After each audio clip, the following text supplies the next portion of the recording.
வீட்ல chicken biryani mutton பிரியாணின்னு செய்ய முடியாத நிலைமையில இருந்தீங்கன்னா இந்த முட்டை பிரியாணியை நீங்க கண்டிப்பா ட்ரை பண்ணுங்க. எங்க வீட்ல எங்க அம்மா அப்பா 2 பேருமே வெஜிடேரியன்றதுனால எனக்கு எப்பெல்லாம் நான்வெஜ் சாப்பிடணும்னு தோணுதோ அப்பெல்லாம் கண்டிப்பா இந்த முட்டை பிரியாணி தான் செஞ்சு சாப்பிடுவேன். லஞ்ச் பாக்ஸ்க்கு இது ஒரு பெஸ்ட் ரெசிபி. டக்குன்னு நீங்க செஞ்சு கொடுத்துடலாம். எப்படி செய்யறதுன்னு பார்க்கலாமா?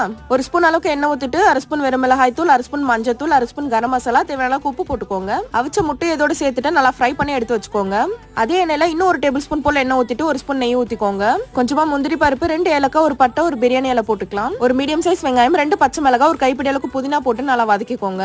புதினால நல்லா வதங்கி வந்ததும் ஒரு ஸ்பூன் அளவுக்கு இஞ்சி பூண்டு பேஸ்ட் சேர்த்து நல்லா வதக்கிக்கலாம். கூடவே 2 மீடியம் சைஸ் தக்காளி சேர்த்து நல்லா வதக்கிக்கலாம். ஒரு ஸ்பூன் அளவுக்கு வெறும் மிளகாய் தூள் சேர்த்துட்டு ஒரு 2 டேபிள் ஸ்பூன் அளவுக்கு தயிர் ஊத்திக்கலாம். இது எல்லாத்தையும் சேர்த்து நல்லா மிக்ஸ் பண்ணிட்டு நான் 1 கிளாஸ் அளவுக்கு அரிசி போட்டுக்கிறேன். 2 கிளாஸ் அளவுக்கு தண்ணி ஊத்திட்டு தேவையான அளவுக்கு உப்பு போட்டுக்கோங்க. நம்ம ஃப்ரை பண்ண முட்டையை சேர்த்துட்டு 2 விசில் வந்ததும் ஏர் ஃபுல்லா போனதும் திறந்துட்டு நெய் ஊத்தி மிக்ஸ் பண்ணி இறக்குனீங்கன்னா ஒரு சூப்பரான முட்டை பிரியாணி ரெடி. கண்டிப்பா ட்ரை பண்ணுங்க. மறக்காம நம்ம சேனலை சப்ஸ்கிரைப் பண்ணிக்கோங்க. பாய்.